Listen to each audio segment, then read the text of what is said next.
Why did the water stop? Who touched the valve? That line ends here. Call someone! Is that the ranch guy? Stay behind the fence. He shut us off! I shut my line. He's stealing our water! No. Is he allowed to do that? Arrest him! Read the records. Don't lecture me. He thinks rules don't apply. Rancher. He looks like maintenance. This line looks old. Private line. Should we say something? Finally. Don't get involved. We should check the envelope. Not now. The authority is in that envelope. Turn around. Read the deed. Take him. Wait. Dad? Stay by the truck. The moment Marcus Reed turned the rusted ranch valve closed, the sprinklers across the luxury HOA went silent. Then Linda Caldwell pointed her phone at him and shouted, "He's stealing our water. Arrest him." 2 deputies arrived, neighbors gathered behind white fences, and Marcus stood in the dust with mud on his boots and an old photograph in his shirt pocket. Why would a quiet ranch hand risk handcuffs over one water line? Why did the county record suddenly matter more than Linda's screaming? And why did Marcus keep looking toward the dry creek like it held the answer? What happened next would expose a secret buried under 20 years of stolen water. The rusted wheel stopped with a dull metal cough under Marcus Reed's palm. For half a second, only the dry grass moved. Then, across Willow Ridge Estates, sprinkler after sprinkler died in midair, leaving green lawns striped with sudden silence. Linda Caldwell's golf cart jerked to a stop beyond the fence. "You touch that again, and I swear." She lifted her phone, light blinking. "Deputies are coming." Marcus wiped a wet line from his knuckle. The valve box smelled of rust and mud. "I'm on my property." "This is not your property." Linda's voice carried toward the houses. Doors opened. 2 women froze beside a dripping hedge. "Everyone hear him. He admitted he shut us off." Marcus looked past her to the empty drainage channel. The creek stones were white with dust. In his shirt pocket, the photograph bent against his chest, his wife years ago, boots in moving water, Naomi small enough to splash beside her. A cruiser rolled up, then another. Deputy Evan Pike got out first, sunglasses on. Deputy Marla Sutton followed slower, studying the valve and the dry road. "Sir," Pike called, "step away from the equipment." Marcus turned both palms out and took 1 step back. Linda pushed through the gate. "That's him. He cut water to 42 homes." Pike nodded. "Name?" "Marcus Reed." "Occupation?" "Rancher." Linda gave a sharp laugh. "He's a handyman at best." A few neighbors chuckled. A phone clicked. Marcus kept his eyes on the valve, where dust settled into a wet crescent around the lid. Sutton crouched near the box. "This line's old." "Private irrigation line," Marcus said. Linda snapped. "It feeds Willow Ridge." "It has been feeding Willow Ridge," he answered. "That's different." Pike stepped between them. "Paperwork?" "In my truck." "Then get it," Sutton said. Marcus moved toward the dusty blue pickup, but Pike raised his hand. "Keep your hands where I can see them." Marcus stopped. Sweat slid under his collar to the photograph. Linda aimed her phone at the residence. "This is what we deal with. He thinks rules don't apply." "My deed and the water rights file are in the passenger seat," Marcus said. "Brown envelope. County seal." Pike did not look toward the truck. "You can explain that at the station." Sutton rose. "Evan, we should at least see it." "Not while he's standing over a utility connection." Pike took out his cuffs. The crowd shifted back. The sprinklers no longer hissed. A dog barked twice, then stopped. Marcus did not pull away when Pike reached for his wrist. "Turn around." The metal was colder than it should have been in July. It closed over his right wrist, then his left, tight enough that his fingers flexed once. The photograph folded hard in his pocket. A truck braked behind the cruisers. Naomi jumped down before the engine settled. "Dad?" Her voice cut through the fence, the phones, Linda's recording light. Marcus turned only his head. "Stay by the truck, baby." Pike guided him toward the cruiser. Dust rose around his boots and settled into the damp mark by the valve. Sutton stared through the pickup window, where the brown envelope lay under the windshield glare. Then, from somewhere beneath the silent lawns, one remaining pipe knocked 3 times, slow and hollow. At 6:45 that morning, before the cruisers and the phones, Marcus stood in the dry creek with one boot on a flat white stone and a wrench hanging from his hand. Heat pressed over the ranch. Grasshoppers clicked in the weeds. The empty channel gave back no sound. He rubbed dust between his fingers. That place should have been damp. Even in July, water used to hide under the rocks. The porch screen snapped. "Dad, you forgot your coffee." Naomi crossed the yard in pajama pants and a school sweatshirt, carrying the mug with both hands. Steam lifted once, then disappeared. "Set it on the rail," Marcus said. "It'll go cold." "That's all right." She looked toward the barn, where 2 horses stood by an empty trough. "Again?" Marcus nodded. "The portal says I have until Friday to confirm housing." Her thumb scraped the mug handle. "That wasn't me asking for money." "I know." "I can defer." "No." "You didn't even let me finish." "Still no." A thin hum came from the well house, strained like air through a straw. The coffee trembled when Naomi placed it on the rail. Marcus walked to the pipe junction beyond the barn. Naomi followed, barefoot in the dust. A service track cut through the sage beside the old line. Fresh tire marks pressed clean into the powder. Near the weeds lay a small orange plastic tag with half a printed number rubbed white. Naomi picked it up. "Is this yours?" "No." "HOA?" "Could be." He put it in his pocket, beside the old photograph. A pickup rattled up the drive. Ben Calder climbed out slowly, silver hair under a straw hat, a pencil behind one ear.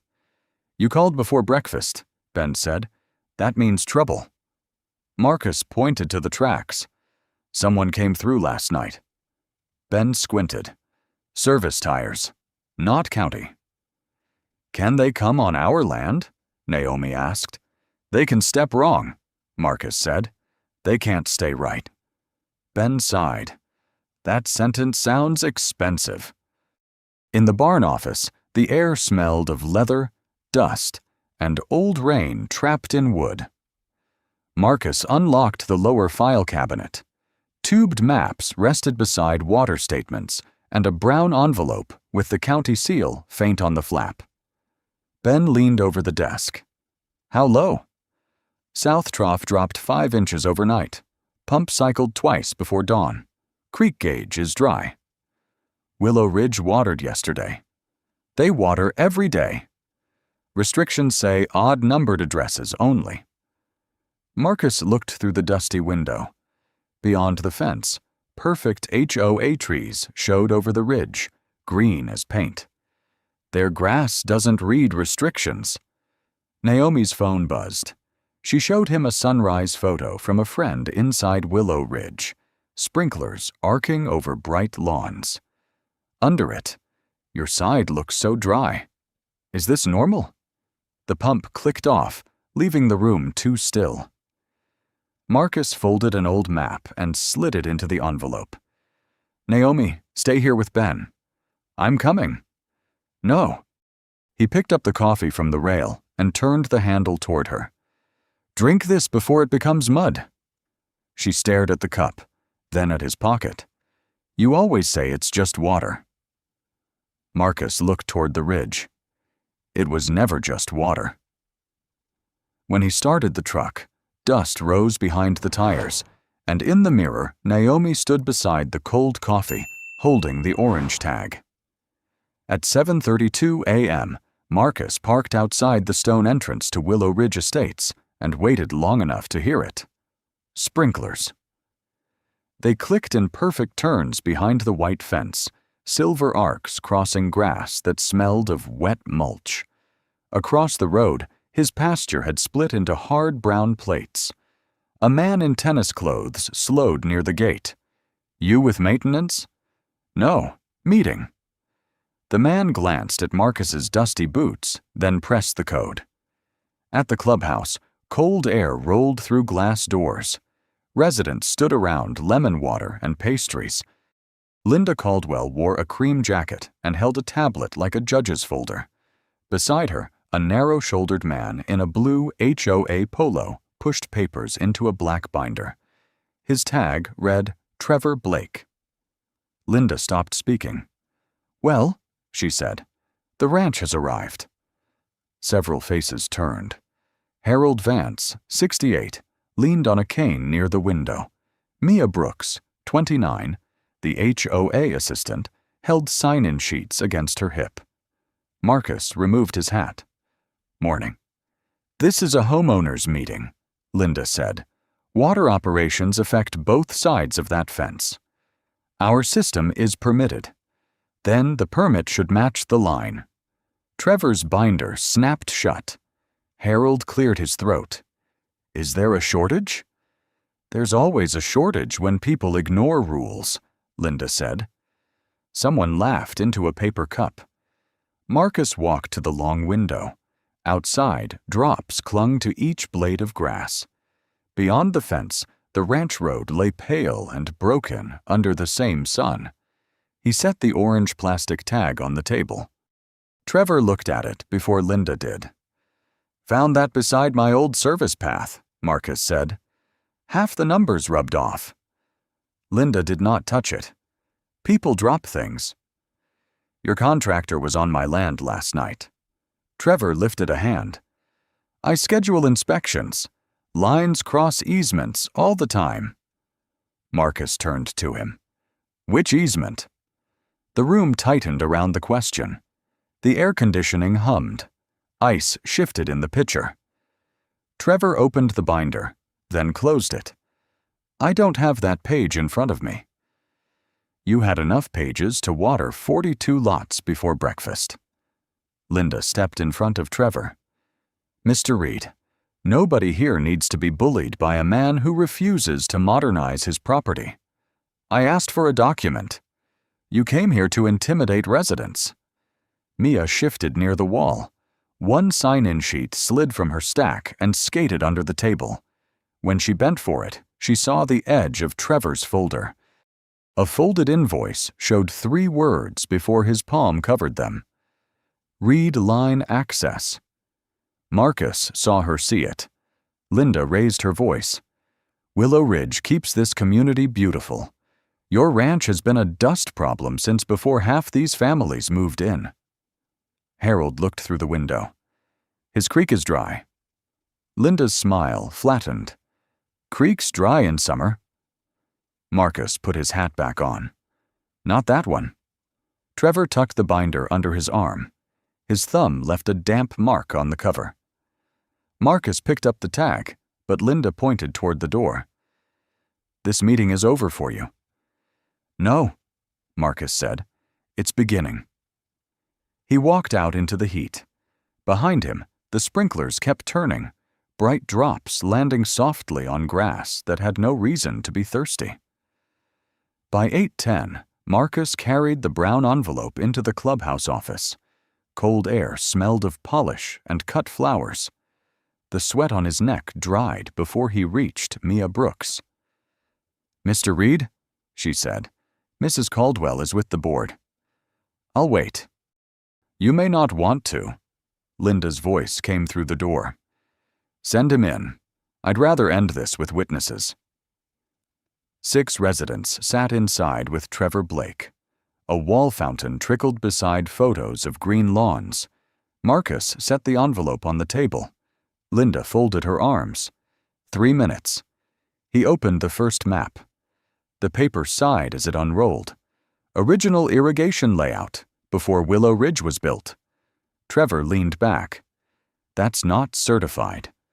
The county seal is here. Marcus tapped the lower corner. Nobody looked down. Linda smiled. He brought art. Rosa Nguyen stood by the coffee machine, a folder against her chest. Her eyes moved from Marcus's finger to the faded stamp. Marcus kept his voice low. Your sprinklers are tied to a private ranch line. Shut your pumps off until the county verifies the connection. You do not issue orders in this building, Linda said. It's a warning. To whom? To anyone signing checks for that water. Trevor's chair scraped. We pay for every service we use. Show me the service contract for read line access. Trevor's jaw shifted. Linda looked at him. You copied that phrase from somewhere, she said. From an invoice your assistant almost dropped. Through the glass, Mia lowered her head. Linda pushed the map away with 2 fingers. The corner folded under Marcus's palm, creasing across the creek mark. He smoothed it once. The fountain kept trickling, cheerful and useless. Rosa stepped forward. Linda, maybe we should let the county— Rosa, Linda said. You moved here 9 months ago. The room accepted the warning. Rosa stopped. Marcus slid out a second page. Boundary survey. The valve box sits 12 feet inside my property line. Trevor gave a short laugh. Then why is our landscaper maintaining it? Because someone told him to. Linda pointed at the door. Enough. You accused this board and upset residents who have done nothing but improve this community. Harold Vance tapped his cane. Improved it with whose water? Harold, not now. Marcus gathered the maps. The crease did not flatten. Under his thumb, the county seal had gone cloudy. I'm taking this to the water office, he said. Trevor's face changed so quickly, only Rosa seemed to catch it. The county is backed up for weeks, Trevor said. Then they'll be busy today. Linda stepped to the doorway first, forcing him to pass like a man removed from a house that had never belonged to him. In the lobby, Mia stood. Mr. Reed. Marcus stopped. She slid a yellow sticky note under the glass. On it was a date, a file number, and 2 initials, TB. I didn't see the whole folder, she whispered. Marcus folded the note into the envelope. You saw enough. Outside, heat struck like an open oven. Behind the clubhouse, sprinklers swept over flowers in soft white arcs. Marcus sat in his truck until his hand stopped pressing the map crease deeper. Then he turned toward the county building, with the yellow note riding on top of the old papers. At 8:42 a.m., the county building smelled of floor wax, paper, and rain trapped in coats. Marcus took a number from the dispenser, though the lobby was empty, and held it while the ceiling fan clicked above him. Dana Holt looked up from the water services counter. She was 45, with short curls and reading glasses on a red cord. Marcus Reed, she said, I haven't seen you since the culvert review. I need the read line file. Her pen stopped. Today? Now. Dana glanced toward the hallway. That file was pulled recently. Marcus set the brown envelope on the counter. By who? I can check the log. Ben Calder emerged from the archive door, carrying blue folders. I heard that voice. He saw the envelope. You already went to Willow Ridge? They're still watering. Ben's mouth tightened. Come on. The archive room was cooler than the lobby and dimmer by half. Rows of metal shelves ran back like narrow streets. A fluorescent lamp flickered over the work table, trembling above a cardboard box marked Read Line in faded black marker. Marcus touched the label once before opening it. Dana entered with a clipboard. The pull request was last Thursday. Trevor Blake, property manager, Willow Ridge Estates. Ben swore under his breath. Marcus did not. He lifted the first map, then the second. Paper brushed paper with a dry whisper. Did he copy anything? Scanning request, Dana said. Pages 12 through 17. Ben leaned over the table. That's the construction transfer period. 20 years ago, Marcus said. Same summer Willow Ridge tied their drainage to the old ditch, Ben said. People argued. Files moved. Everybody blamed drought. Dana tapped the clipboard. There's a note. He asked whether private line easements expire when land use changes. Marcus looked up. She lowered her voice. That's not casual. His phone buzzed. Naomi's name. He answered. Dad, everyone's posting about you, she said. A horse snorted behind her. Linda sent a message saying you're trying to cut off homes and force families out. Are you at the ranch? Yes. Ben told me to stay. I told you to stay. That's different. Her breath caught, then steadied. She used your photo from the meeting. Marcus closed his eyes long enough to hear the archive lamp hum. Don't answer them. They're calling you dangerous. Ben looked away. Naomi said, You're not dangerous. I know. I need you to say more than that. Marcus pressed his thumb to the box until the cardboard bent. Lock the office. Keep the dog inside. I'm coming after the water office. When he hung up, Donna was staring at the map. Marcus, she said, page 13 is missing. Ben came around the table. No, that page was there. Donna checked the folder. 12, 14, 15. The lamp blinked twice. In the pale stutter of light, the gap looked louder than any accusation. Marcus opened his envelope and placed Mia's yellow note beside the folder. Same date, same file number, Trevor's initials. Ben read it and took off his hat. Marcus folded the remaining maps with care.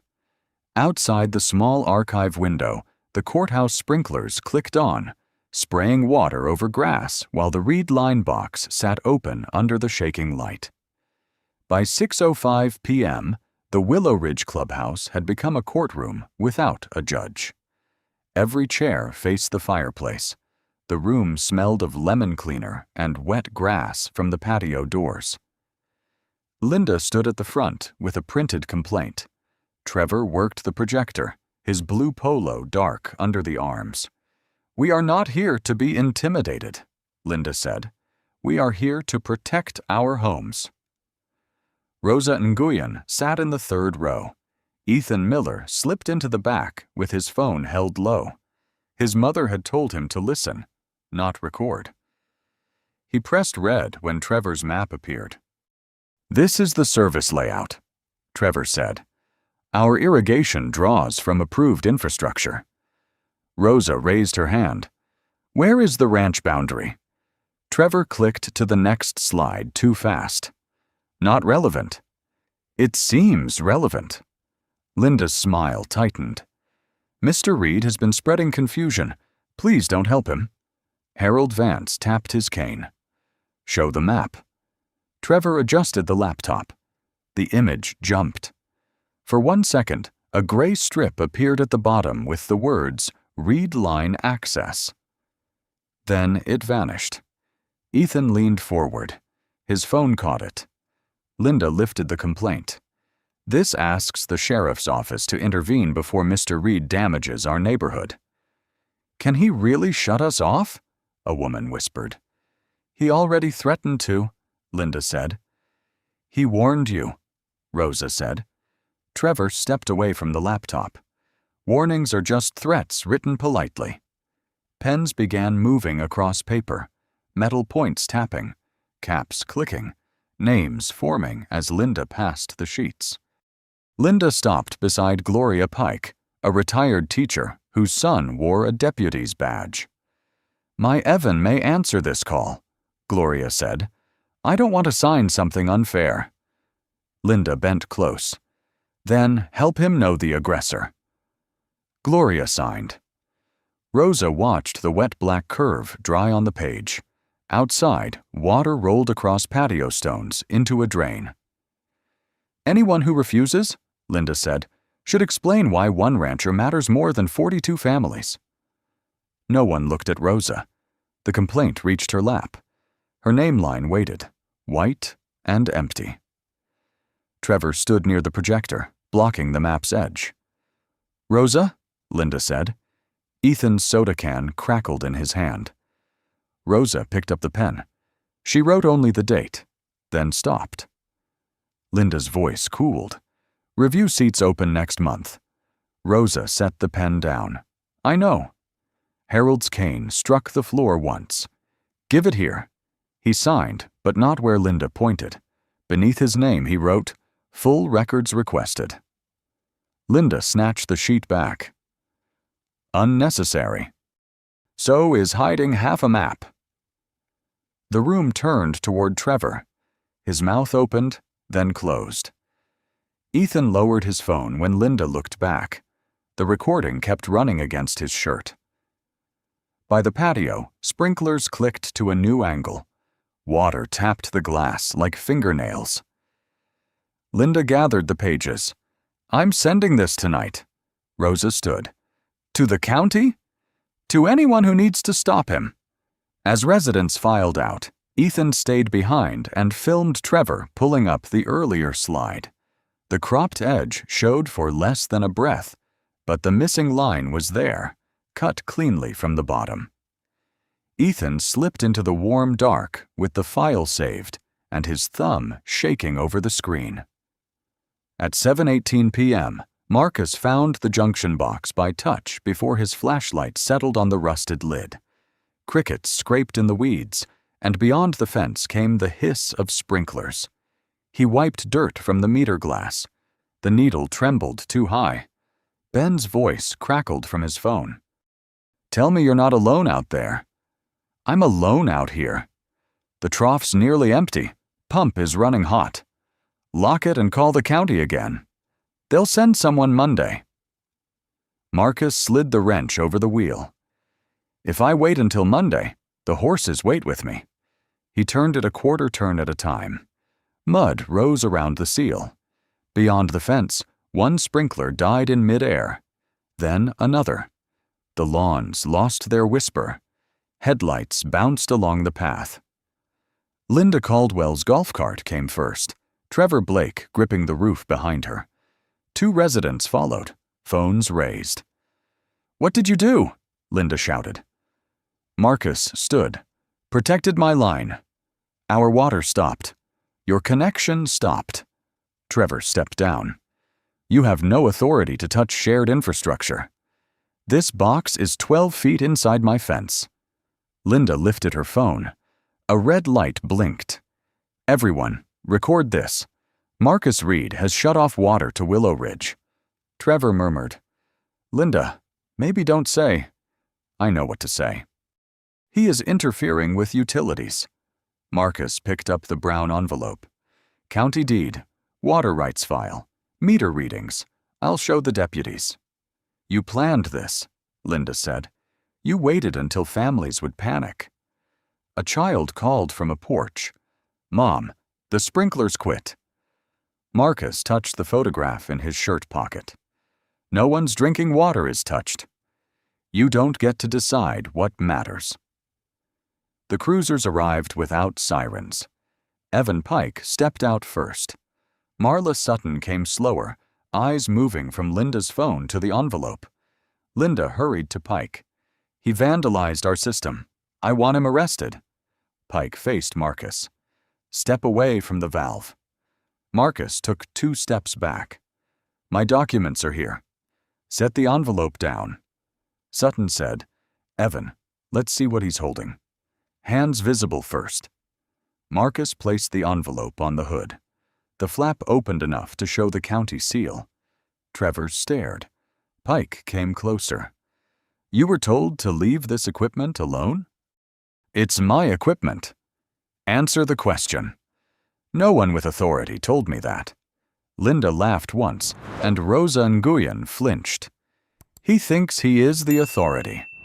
Marcus's jaw tightened, then released. The authority is in that envelope. Pike took out his cuffs. Sutton moved one step toward the truck. Evan. Not now. Naomi's pickup came down the ranch road, brake lights against the fence. She jumped out before the engine settled. Dad! Marcus turned only his head. Stay by the truck.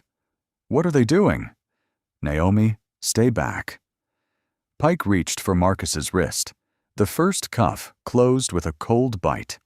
Dust clung to the damp crescent around the valve. Phones lifted. Nobody stepped forward. Sutton looked at the envelope on the hood. Evan, she said, quieter now. You need to look at this. Pike locked the second cuff.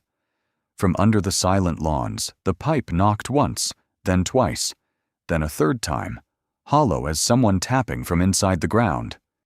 The interview room was colder than the cruiser. Marcus sat with his cuffed hands on the metal table while the fluorescent light buzzed over milk-colored walls. Deputy Pike dropped a form in front of him. Last chance to make this simple. Marcus looked at the clock through the narrow glass. 8:03 p.m. I need to call my daughter. After booking. Now. Pike leaned over the chair. You shut off water to a neighborhood. I closed a private valve. Same thing tonight. No, Marcus said. It isn't. Pike waited for an argument. Marcus gave him only the small sound of the cuff chain when he folded his hands. In the corridor, Naomi sat on a wooden bench with the old photograph across her knees. Sutton had found it bent in Marcus's pocket and given it to her without a speech. Naomi smoothed the crease with her thumb. Her mother stood beside the creek, boots in bright water, one hand reaching toward a much younger Naomi outside the frame. Behind the glass, voices rose and fell. The hallway clock clicked louder than both of them. Sutton came out carrying the brown envelope. Can I see him? Naomi asked. Not yet. He didn't hurt anyone. Sutton's eyes moved to the photograph. I'm checking something. At the front desk, Pike's phone lit with a message from Linda Caldwell. Board is grateful. Residents feel safe. Inside, Pike pushed the form closer. Property interference, utility disruption, refusal to comply. I complied. You refused to leave. My land. Pike exhaled. People like you make small things hard. Marcus's fingers stayed still. People like me read maps. Sutton returned with a page from the envelope. Evan, did you read the deed? We have the complaint. Read this. She placed the survey beside his form. His name is on more than the property line. Pike glanced down. It's his file. No. Sutton tapped the bottom corner. Technical review. State Water Authority. Signed Marcus A. Reed. Marcus looked at the signature, but did not explain it. Sutton read the next line under her breath. Senior Hydraulic Engineer. Pike set the page down. An old title doesn't change what he did. It changes whether we knew what we were doing. I said process him. Marcus lifted his eyes. I want one call. Caleb Monroe. Attorney. County Bar List. Pike's chair scraped back. Of course. I have a number, not a speech. Sutton wrote it down. Pike blocked the door. We're booking first. On what charge exactly? She asked. The complaint holds him until morning. Marcus turned toward the blurred shape of Naomi beyond the glass, the photograph flat in her lap. Deputy Pike, he said, if you book me without reading that envelope, the mistake will belong to more than Linda Caldwell. Pike's jaw tightened. Is that a threat? No, a warning. The light hummed. Sutton stepped around Pike and opened the door. I'm making the call. Naomi stood when Sutton passed. Is he coming home?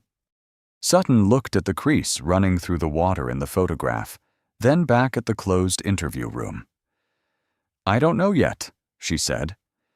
At 8:17 p.m., the hallway clock clicked again, and somewhere behind the desk, a printer began feeding the first page with Marcus Reed's signature at the bottom. The printer rasped at the front desk, feeding out the page with Marcus's signature at bottom. Sutton held it under the lamp. Senior hydraulic engineer. Pike folded his arms. That proves he had a job once. It proves we detained a man over a system he may have designed. He shut a valve. On a line with his name in the file. Behind the glass, Marcus sat still, except for his thumb moving over the red cuff mark on his wrist. Across the hall, Naomi kept the bent photograph flat on her knees.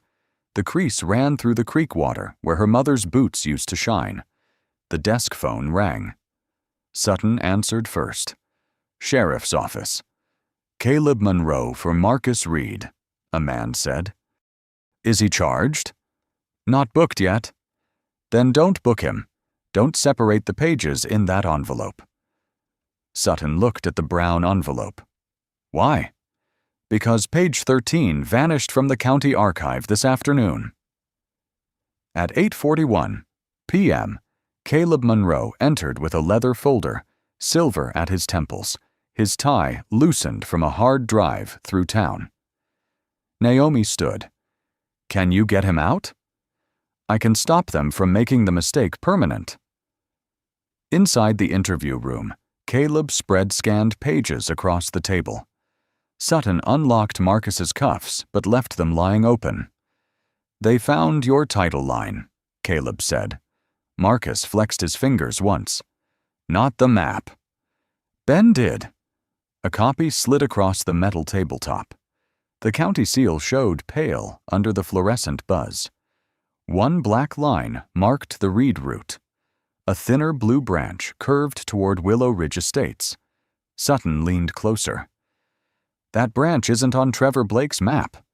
"No," Marcus said. "It was never approved." Pike stood in the doorway. "Or permits changed." Caleb placed another sheet down. 3 updates. 3 rejections. "By who?" Sutton asked. Marcus touched the corner. "By my office." Ben Calder arrived 10 minutes later, hat crushed in one hand, an archive sleeve under the other.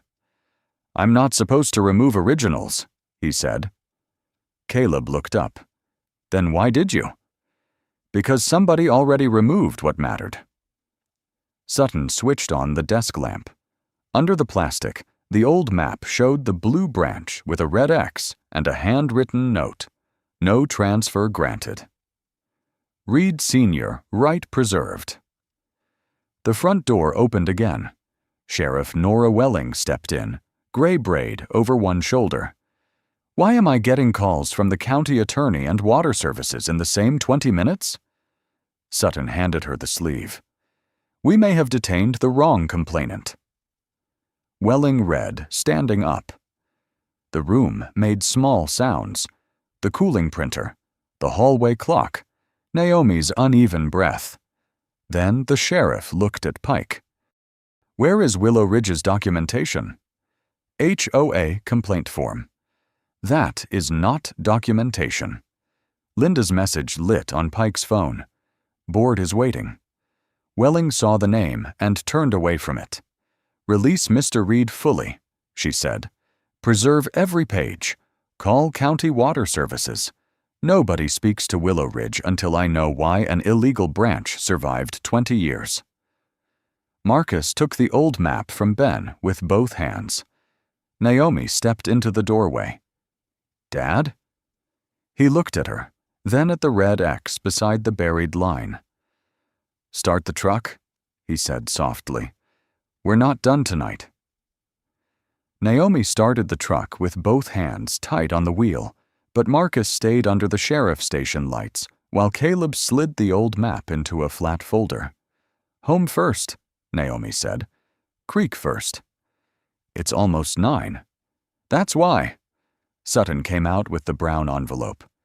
Sheriff Welling wants the valve left alone until County Water Services arrives. Marcus took it. It stays closed. Behind the glass door, Pike watched them. He did not step outside. Naomi's voice dropped. He didn't even say sorry. Some people need a form before they find the words. Marcus's phone buzzed. Unknown number. A boy whispered, "Mr. Reed, this is Ethan Miller, from Willow Ridge. I have a video." "What video?" "The meeting. Trevor's map. I think he cut something off. I'm at Mrs. Nguyen's house. Please don't tell Linda I called." Marcus looked toward the dark ridge. "Stay inside. We're coming." Rosa Nguyen's kitchen glowed blue from a phone screen. The curtains were pulled. A dishwasher hummed. Ethan sat at the table in a school hoodie, one knee bouncing until the chair tapped the tile. Rosa opened the door before Marcus knocked. "I should have spoken earlier." He removed his hat. "You're speaking now." Naomi's eyes were hard. "Show us." Ethan turned the phone around. Linda's face froze mid-sentence. Trevor clicked through slides. Voices came thin from the speaker. "There," Ethan said. He slowed the clip. For less than a second, the bottom of the map showed a gray strip. Read line access. Then Trevor advanced the slide, and it vanished. Rosa pressed her fingers to her lips. "I saw a folder this morning." Naomi looked at her. "And you stayed quiet." "I wrote the note." "That wasn't your voice." The dishwasher rinsed empty plates. Ethan swallowed. "There's more." He played a second clip. Trevor stood alone after the meeting, bent over the laptop. "If the county sees the original," Trevor said, "they'll trace it back to the old Reed file." Linda answered from off-camera, "Then make sure they see our version first." The phone lit every face in cold blue. Marcus's shadow crossed the table and covered Ethan's shaking hands. Caleb exhaled once. "Send me the original file. Not a screenshot. I saved it twice." "Good. Send both." Rosa reached for a notepad. "I can write what I saw at the office." Naomi did not move. "Write why you stopped." Rosa's pen hovered. "Because I was afraid of losing the place I just bought."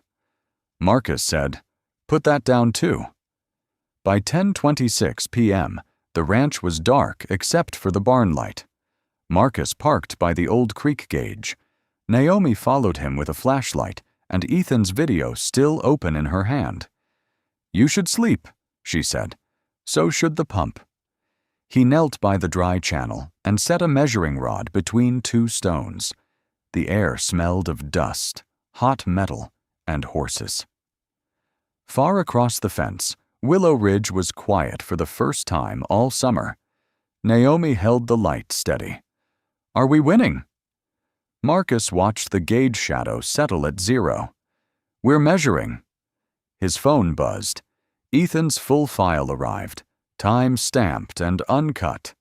The screen lit the empty creek bed, and in that blue glow, Marcus saw a thin, wet shine beneath one stone that had been dry that morning. At 9:12 the next morning, the county hearing room smelled of coffee, toner, and damp wool from people who had rushed in under a short mountain rain. Marcus sat between Naomi and Caleb Monroe. The brown envelope lay flat across his knees. Willow Ridge filled the back benches. Linda Caldwell entered in a navy suit. Trevor Blake followed with a laptop bag pressed to his ribs. Commissioner Elaine Porter, 56, took the center seat. Auditor James Bell, 48, stacked 3 binders beside her. "This is an emergency review of the Reed Line complaint," Porter said. "Facts first." Linda stood.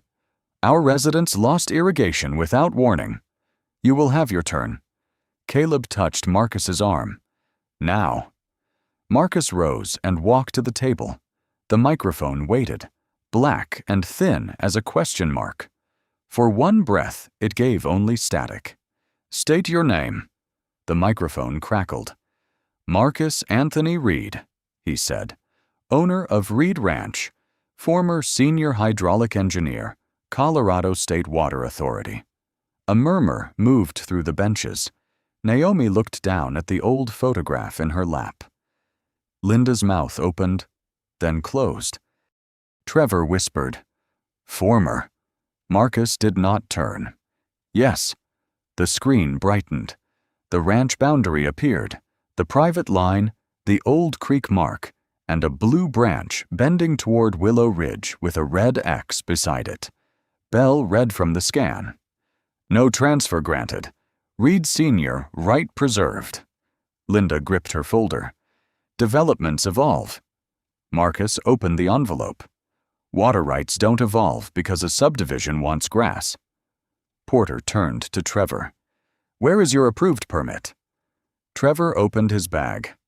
Our records indicate ongoing service. That was not my question. Our contractor maintained the line. Permit, Porter said. Trevor looked at Linda. Bell clicked again. 3 invoices appeared. Each carried the phrase Reed Line Access. Payments ran through maintenance. Caleb murmured, "There it is." Trevor swallowed. Those were internal labels. Labels for an unauthorized branch? Bell asked. I didn't install it. No one said you did. The room changed without noise. Pens stopped. Gloria Pike stared at her son's name on the incident sheet. Then Ethan's video played. Trevor's cropped map flashed on the screen. Linda's recorded voice followed. Then make sure they see our version first. Linda stood. A child recorded that without consent. Rosa rose behind her. I gave him permission to share it. Linda turned. Rosa. No. Rosa's voice shook around the word. I saw the folder in your office. Marcus warned us. We laughed. Naomi's fingers tightened around the photograph. What remedy are you seeking today, Mr. Reed? Porter asked. Linda stared, waiting for anger. Marcus placed the creased map on the table and smoothed the corner with 2 fingers. Secure the line. Restore the creek. Audit the accounts. Tell your deputies to read the papers before they take a man from his own fence. The microphone crackled, then went clear. Porter lowered her pen. Emergency injunction granted. Independent audit begins today. Outside the windows, rain tapped once against the glass, and every face in Willow Ridge turned toward the red X still marking the hidden branch. The red X stayed on the screen after Commissioner Porter called a recess. No one moved. Rain ticked against high windows, soft as fingers on paper. Auditor James Bell carried a binder to the witness table. Maintenance records from 2006 forward. Trevor Blake wet his lips. That's a lot of history. That is why it is called an audit. Linda leaned toward him. Give him what he asks for. Trevor opened his laptop. Numbers replaced the map. Landscaping fees, line access charges, repairs that never named the creek or Reed Ranch, only auxiliary irrigation service. Bell clicked slowly. 20 years of payments. Marcus kept his eyes on the table. Naomi sat close enough that her sleeve touched his. The old photograph lay face down between them. Porter looked over her glasses. Who authorized these transfers? Previous boards maintained the system, Trevor said. You signed the last 7 annual reports. The language was inherited. Caleb Munro said, so was the benefit. Bell turned another page. 3 reports show meter readings copied from prior months, same decimals, same correction marks. The room took that in more heavily than a shout. Gloria Pike folded the complaint she had signed the night before. Once, then again. She slipped it into her handbag. Naomi saw it. So did Marcus. Linda stood. Willow Ridge acted in good faith. If Mr. Blake mislabeled documents, this board was not informed. Trevor stared at her. You reviewed every budget. I reviewed summaries. You told me residents didn't need to know where the line came from. Linda's face tightened. Be careful. No, Porter said. Continue. Trevor's voice thinned. The old file said Reed had senior rights. I said we should renegotiate. Linda said Reed Ranch would fold. Marcus's thumb stopped on the map crease. Naomi looked at Linda. You knew his name. Linda did not answer. Bell placed 3 yellowed letters under the document camera. Warning of unverified irrigation connection. Request for corrective action. Final notice pending inspection. Porter read the dates.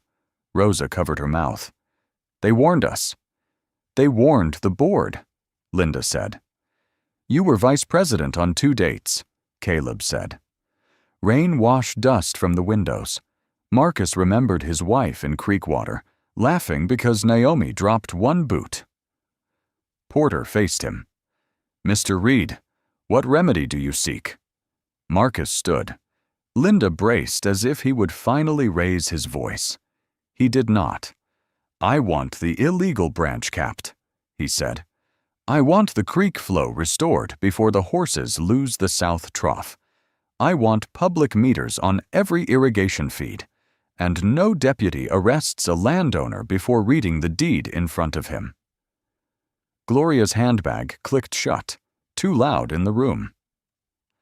Porter nodded. Entered. Bell closed the binder. Review begins today. Mr. Blake, surrender access before leaving. Trevor stared at the table. Linda reached for her folder, missed the edge, and steadied it with both hands. Near the doorway, Rosa stopped Marcus. I'm sorry it took papers to make us see you. Marcus looked past her to Rain running off the steps. Papers were always there. Outside, a county truck waited with a sealed toolbox, and Linda Caldwell followed instructions. By 4:20 p.m., the rain had stopped. County trucks idled at the curb. Orange cones blocked the vault. Residents watched workers carry meters through grass that had finally quit shining. Marcus parked outside the clubhouse. Naomi stayed in the truck with Ethan's video open. Inside, the lobby smelled of wet carpet and coffee. The wall fountain was off. Its basin held 1 still inch of water. Linda Caldwell stood at the office door with a screwdriver in one hand. The gold nameplate read, President. Harold Vance leaned on his cane. Linda worked the first screw loose. It fell into her palm with a tiny tick. No statement? Harold asked. The board will issue one. You are the board. Not anymore. The second screw stuck. Linda twisted harder. Metal scraped. She did not look at anyone. When the plate came free, a pale rectangle remained on the dark wood. Marcus stopped at the threshold. Linda closed her hand around the plate. Did you come to enjoy this? No. Then why are you here? To make sure the county has access to the records room. Trevor Blake came from the side hall with Sheriff Nora Welling beside him. His gray shirt was buttoned wrong. A cardboard box shook in his arms. Welling said, Mr. Blake has been suspended pending financial review. Trevor looked at Marcus once. I didn't build the branch.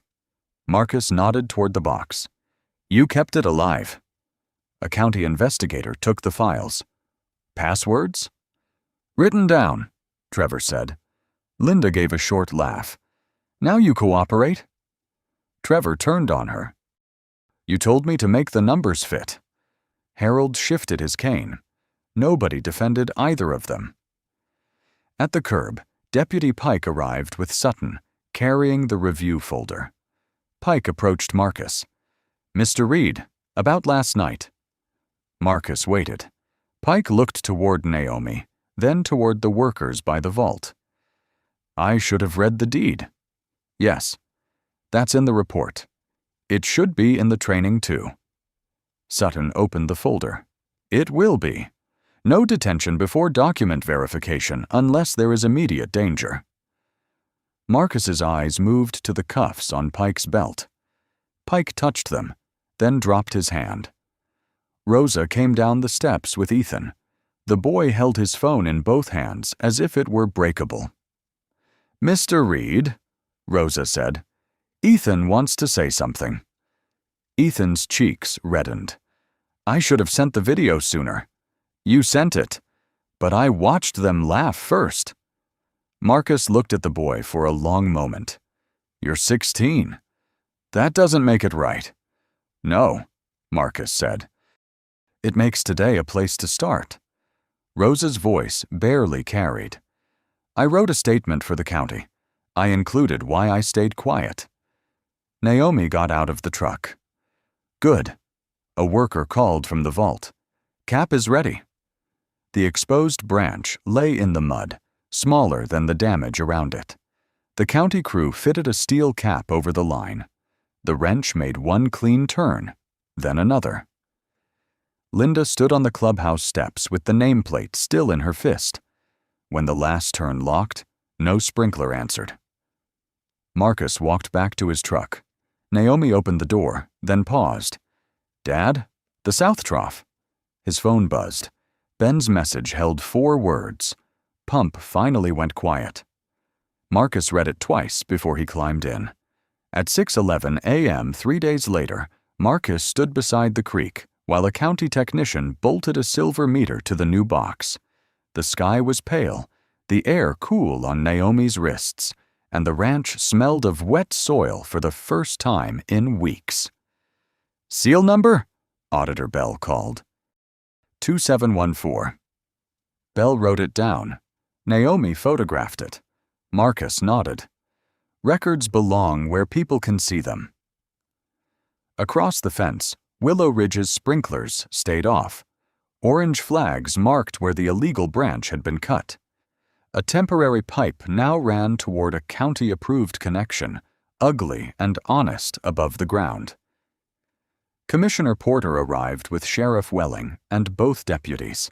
Pike carried a folder instead of touching his belt. Porter read from a printed order. Meter checks every 30 days for 1 year, then quarterly. Public reports posted by the county and the HOA Willow Ridge Fund's creek restoration. No private line access without written approval from the senior rights holder. Linda Caldwell stood in sunglasses, though the sun had barely risen. Rosa stood with Ethan, both holding witness forms. Sheriff Welling opened her folder. "Our procedure changes today, too. Land, water, and utility disputes require document review before detention unless there is immediate danger. Dispatchers will ask for records, not just complaints." Pike cleared his throat. "I'm presenting the first training." Naomi looked at him. "You?" "Yes." "Say the part where you didn't read the envelope." Pike looked at the grass. "That is the first slide."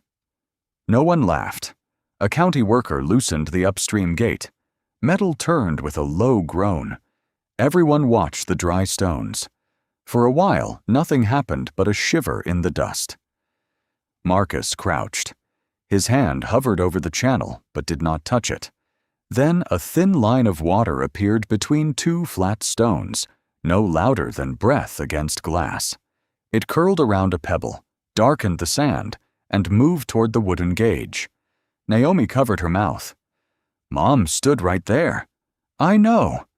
"She said this creek sounded like dishes washing." Marcus smiled. "She hated doing dishes." Naomi laughed once, but it broke halfway. She wiped her cheek with her sleeve. Ben Calder came down from the barn with a dented bucket. "South Trough is filling. Slow, but filling." Marcus set the bucket near the first trickle. "Slow counts." Porter stepped closer. "The county will issue a correction on the arrest report." "Say detained," Marcus said. "That's what happened." Welling nodded. "Detained. And why?" Rosa approached. Willow Ridge votes tonight to fund restoration. Marcus looked toward the silent roofs. Make them read the whole order before they vote. We will. Ethan held up his phone. No edits this time. Marcus tipped his hat. The meter clicked once. Bell wrote the number down. Pike repeated it into his recorder. Naomi knelt beside the creek and placed 2 fingers near the moving water. Not in it. Near it. Marcus pulled the photograph from his shirt pocket. The crease still crossed his wife's boots, but the paper lay flatter now. He held it where Naomi could see the creek behind it. The small stream moved past the stone, carrying a brown leaf that had waited all summer for water. 3 months later, the first bus stopped by Reed Ranch at 9 a.m., and 12 children stepped down into air that smelled of hay, wet clay, and horse shampoo. Naomi stood by the gate with a clipboard, her college sweatshirt tied around her waist because she had insisted on helping before driving west for orientation. "Helmets first?" she called. A small boy pointed toward the creek. "Is that real water?" Marcus looked over. The stream moved between stones in a narrow silver line, not deep, not loud, but steady enough to carry cottonwood leaves under the fence. "It is today," he said. Ben Calder leaned on the paddock rail. "That answer still sounds like paperwork." Marcus handed him a brush. "Then make yourself useful." Across the yard, Rosa Nguyen helped unload donated feed buckets. Ethan Miller filmed the children brushing the gentlest mare, but he lowered the phone whenever a face turned shy. His video for the county had become training material. He hated when adults called him brave, so Marcus only nodded when the boy did the work right. At noon, Naomi's truck was packed. Her college bag sat on the seat beside the bent photograph, now kept in a clear sleeve. She hugged Ben, then Rosa, then stood before Marcus with both hands in her jacket pockets. "You're going to eat actual meals, right?" "I own plates." "That is not an answer." He smiled. "I'll try." She looked toward the creek. "Mom would have stayed here all morning." She did, most days. Naomi took the photograph from the truck and placed it in his hand. "Keep it by the water, not in your pocket." Marcus closed his fingers around the sleeve. "Drive safe." "Say something bigger." He looked at her face, at the impatience she had inherited from her mother, and the steadiness she had earned herself. "Come home when you can." Her eyes shone, but she laughed. "That's barely bigger." "It's what I've got." The county report came out the following week. Willow Ridge was required to publish monthly water readings, fund 5 years of creek restoration, and remove every private irrigation connection not approved in writing. Trevor Blake was charged with financial misconduct related to false maintenance reports and surrendered his property management license pending trial. Linda Caldwell resigned from the board, paid a civil penalty with the HOA, and moved 2 streets away into a smaller house where the lawn turned brown that fall. Deputy Pike stood in a training room beside Sheriff Welling and read the first slide himself. Check the deed before the cuffs. Sutton sat in the back row, arms folded, making every new deputy repeat the rule aloud. Gloria Pike attended one public session and left a written apology on Marcus's porch, unsigned but folded around the complaint she had once signed. In late October, Marcus walked to the creek alone at sunset. The air had gone cold enough to sting his palms. The barn light warmed the path behind him, and horses shifted softly in their stalls. He set the photograph on a smooth stone above the water. The crease still crossed his wife's boots, but the plastic sleeve caught the gold light and made the water in the picture seem to move. A county meter clicked once inside the new box.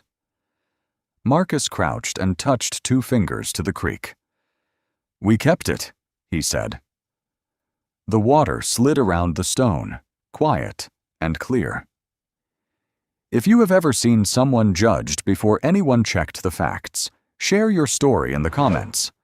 Sometimes the quietest person in the room is the one carrying the document, the memory, or the truth everyone else ignored. Share this story with someone who believes dignity should never depend on money, status, or who speaks the loudest.